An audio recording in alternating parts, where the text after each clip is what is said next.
il n'existe pas de mariage parfait. Parce que le mariage, en fin de compte, c'est l'union de deux personnes. Vos problèmes, vous les partagez. Vos bonheurs, vous les partagez. Vos inquiétudes, vos secrets. Malheureusement, de nos jours, la plupart des couples ne partagent pas leurs secrets. Et c'est l'une des raisons pour lesquelles, d'ailleurs, nos couples sont devenus plus fragiles que pour nos parents. Parce qu'on se cache constamment des informations importantes, des secrets que l'on ne devrait en aucun cas cacher à son bien-aimé. Mais quand on dit que le mariage, c'est pour le meilleur et pour le pire, il y a une limite au pire. Vous ne devez pas aller au-delà de cette limite, sinon vous allez vous détruire et le mariage ne va pas survivre pour autant. Si le mariage ne marche pas, si le mariage est arrivé à terme, que ça ne marche plus, mais qu'on décide de persister dedans, on arrive alors à un stade qu'on appelle toxique. On rentre dans une relation toxique. C'est-à-dire que rien de ce qui se passe maintenant dans ce couple ne vous apporte de bonheur.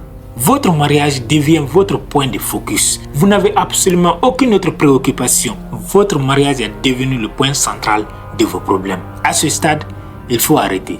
Sinon, vous allez finir par perdre le mariage, perdre la personne que vous aimez tant, mais surtout plus important encore, perdre la personne que vous êtes. Parmi les 4 raisons donc pour lesquelles il est préférable de quitter un mariage qui est arrivé à terme plutôt que de continuer à persister alors que ça ne marche pas, nous avons ce que j'appelle la chance de se reconstruire. Vous perdez peut-être votre temps avec la mauvaise personne. On découvre les défauts de l'autre quand on vit ensemble. Oui, mais il y a des défauts qu'on ne peut pas supporter pour la vie. Si l'autre personne est une personne violente, si tous les jours vous avez des bras cassés, vous avez des côtes cassées, ça c'est pas des choses qu'on découvre et qu'on peut accepter. Cela ne fait pas partie de ce qu'on appelle pire. Ça c'est la catastrophe. Tu ne peux pas risquer ta vie parce que tu es rentré dans le mariage, parce que tu as donné ta parole. L'autre personne a aussi donné sa parole, mais elle est en train de la trahir chaque jour. C'est à vous de prendre des décisions, de vous sauver quand le partenaire est violent, et ça peut être aussi les femmes. Si l'autre personne te martyrise tous les jours, le mieux que tu puisses faire, c'est de chercher une autre personne qui va probablement te comprendre mieux. Peut-être que vous n'êtes pas compatibles, ou peut-être même que votre mariage a été fondé sur le mensonge. C'est-à-dire que l'autre personne voyait en toi un objet de plaisir. Maintenant que ce plaisir-là est satisfait, la personne ne voit plus de raison de rester avec vous. Quand vous êtes avec ce genre de personne, partez. Parce que ça ne sert à rien de continuer à persister. Ce genre de personne ne change pas. Chaque jour, elle va vous promettre l'amélioration. Elle va vous promettre le changement. Mais le changement ne viendra jamais. C'est à vous de créer le changement. Et ce changement doit se faire sans cette personne. Si malgré les efforts que vous faites, ça ne marche pas, c'est peut-être parce que Dieu est en train de vous envoyer des signaux. Parfois, vous êtes marié à la mauvaise personne. Peut-être que la bonne personne est en train de vous attendre. Et même s'il n'y a pas une bonne personne qui est en train de vous attendre, il y a au moins une chose qui est en train de vous attendre. C'est votre stabilité émotionnelle, votre santé physique et mentale. Donc si vous quittez votre mariage, au pire des cas, vous allez vous retrouver. Si vous ne trouvez pas quelqu'un de mieux, vous allez au moins vous retrouver vous. On dit très généralement que pour ouvrir une porte, il faut d'abord en fermer une autre. Donc si vous êtes dans une cage, que vous vous êtes battu, que vous avez fourni tout l'effort nécessaire pour faire perdurer ce mariage, mais que ça ne marche pas, sauvez-vous. Parfois, le fait que ça ne marche pas n'est pas forcément une mauvaise nouvelle. Souvenez-vous, il a fallu que vous vous débarrassiez de certains amis pour progresser. Et les personnes qui ont très souvent du mal à se décider, du mal à quitter des relations toxiques, sont souvent des victimes. Ce sont des gens qui sont toujours tristes, qui n'arrivent jamais à s'épanouir. Parce qu'ils ont décidé de laisser à d'autres personnes la décision de leur rendre heureux ou heureuse ou non. Tant que votre bonheur est lié à quelqu'un d'autre, tant que vous laissez quelqu'un d'autre décider de votre bien-être, de ce que vous pouvez ne pas être dans la vie, des sentiments et des émotions que vous pouvez ressentir au cours de la journée, vous êtes un esclave. Vous n'êtes pas une personne libre. Libérez-vous. La deuxième raison pour laquelle il faut quitter un mariage toxique, c'est parce que le partenaire toxique absorbe votre énergie. Vous n'avez jamais remarqué cela? Parfois, vous avez des copines ou alors des amis très brillants, mais qui, après leur mariage, deviennent comme des étoiles mortes. Un partenaire toxique absorbe votre énergie et éteint votre étoile. Parce qu'une étoile a besoin de briller. Une personne brille souvent par l'éclat des sourires, les yeux et surtout le cerveau. Si vous avez toujours le visage crispé, le cerveau qui est préoccupé par des problèmes de couple, vous ne pouvez pas réaliser d'autres projets. Donc votre vie professionnelle, vos talents d'athlète ou encore votre créativité vont partir en fumée. Débarrassez-vous de votre partenaire toxique parce que ces personnes ont le don de vous faire douter de vous. Et tant que vous doutez de vous, tant que vous avez peur de vous exprimer, tant que vous n'avez pas suffisamment confiance en vous, d'exploiter au maximum votre potentiel, vous ne pouvez pas devenir la star de votre vie. Vous devez être avec des personnes qui vous poussent vers le haut.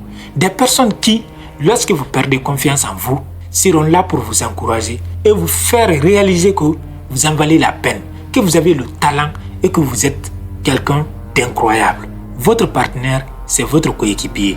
Tel que soit votre talent, telles que soient vos facultés, vos compétences, si vous avez des mauvais coéquipiers, vous ne pouvez pas avoir de bons résultats.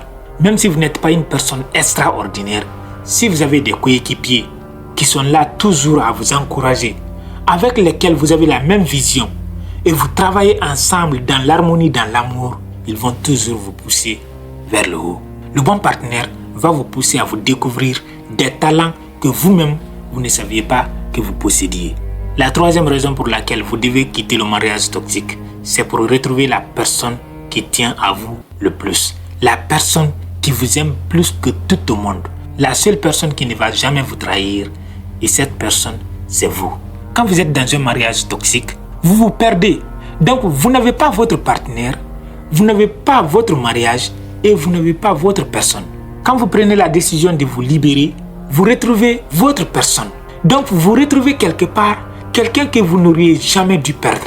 Le mauvais partenaire va constamment vous pousser à vous détester vous-même. À un moment donné, vous vous posez des questions. Vous culpabilisez tout le temps. Vous êtes tout le temps stressé.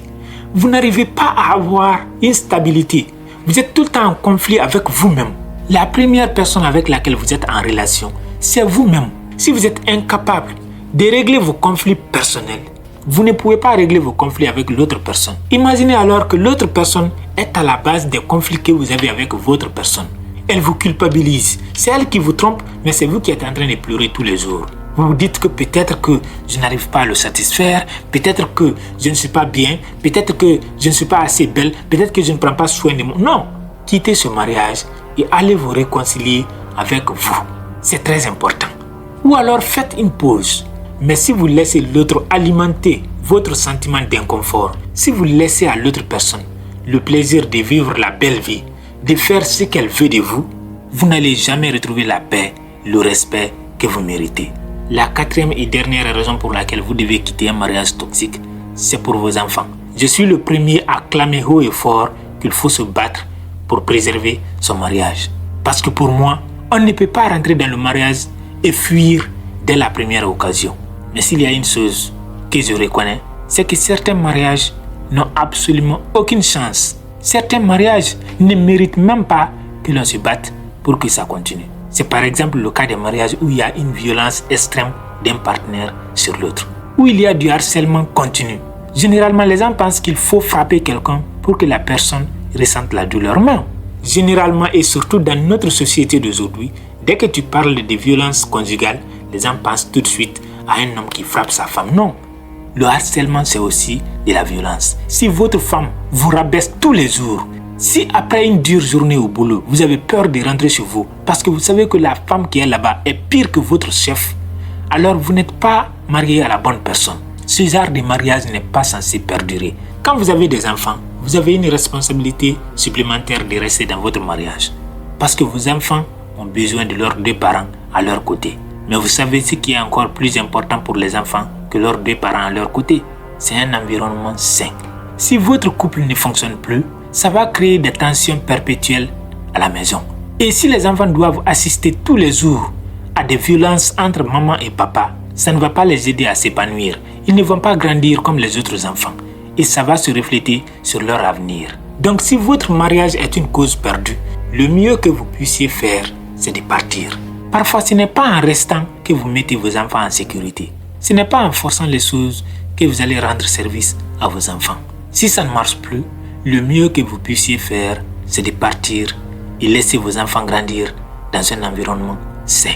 Laissez votre opinion dans les commentaires. Abonnez-vous à cette chaîne et surtout n'oubliez pas de partager cette vidéo à vos amis.